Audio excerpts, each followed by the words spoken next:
다음에 대외 소식으로 이 중국 소식을 한번 모아봤습니다. 중국 여객기가 사고가 났다. 뭐 어제 그래서 크게 지금 뉴스에 보도가 나와 있죠. 승객이 132명을 태운 민간 항공기라고 합니다.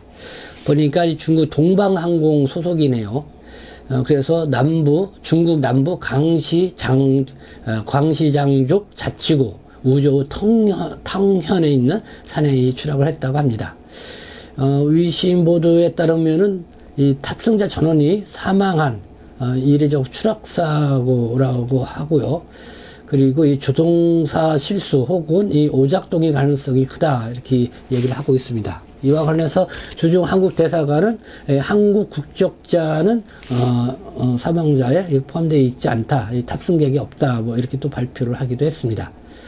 중국 또 상하이 소식인데요.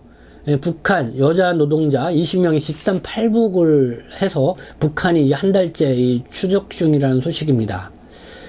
네, 뭐 보니까요, 이 자유아시아 방송 보도를 보니까요, 중국 다른 한 대북 소식통에서 보도를 했습니다. 지난달 중순 상하이의 의료회사에서 일하던 북조선 여성 공제공들이 코로나 방역을 위해 격리돼 있던 중에 집단으로 사라지는 사건이 발생했다.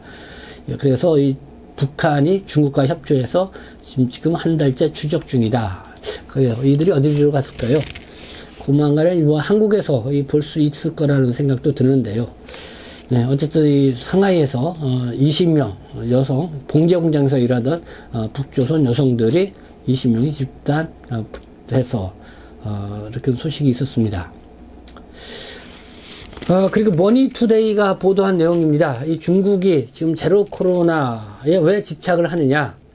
지금 뭐 오미크론이 엽사로 이 코로나19 확진자가 뭐 국내 여지로 크게 다시 발생하고 있고, 거기에다 스텔스 오미크론을 해가지고 새 변이가 나와서요. 그래서 또 다시 이 확진자가 증가할 우려가 크다라는 그런 이야기가 나오고 있습니다.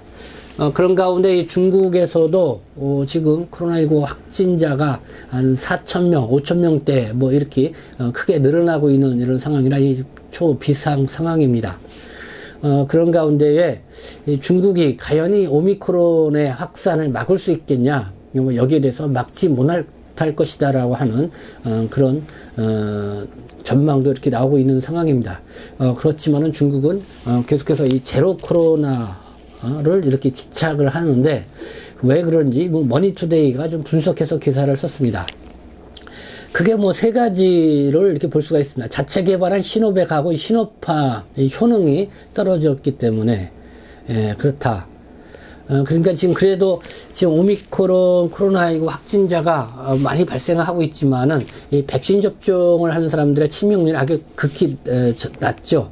그리고 뭐 어쨌든 생명에까지는 큰 지장이 없고 한 3, 4일 정도 이렇게 좀 어느 정도 통증이 있고 뭐 그런 증상으로 되는 것이는 보편적인데, 어쨌든 중국은 뭐 시노백, 시노팜 이렇게 백신 접종을 했지만 그 효능이 다른 거에 비해서 많이 떨어지기 때문에 좀 이렇게 제로 코로나를 집착을 한다, 이런 분석이고요. 중증 환자가 발생할 경우 이 치료할 의료시설이 태부족하다는 그 원인도 뽑았습니다. 그리고 또 하나는 뭐 정치적인 뭐 이유겠는데요. 시진핑 산연임을 앞두고 있는 상황이기 때문에 이 코로나 정책 성공이 어떻게 보면 시진핑의 정치적 이 발판이기도 했는데, 어쨌든 이것을 계속 지켜가기 위한 어떤 그런 문제 때문에 이 제로 코로나에 집착할 수밖에 없다, 뭐 이런 얘기도 있습니다.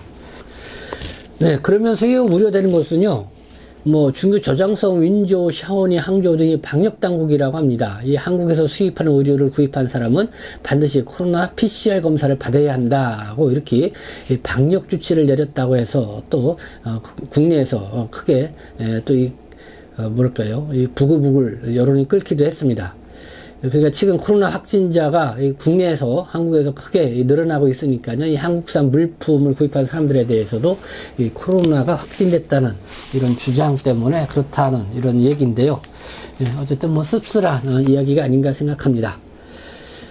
네, 뭐 저 오늘 3월 22일 오늘 좀 나온 뉴스 중에 좀 간추려서 여러분들에게 말씀을 드렸습니다. 네, 지금까지 시청해 주셔서 감사합니다. 저는 동포 셀심 대표 편집장 김명필이었습니다.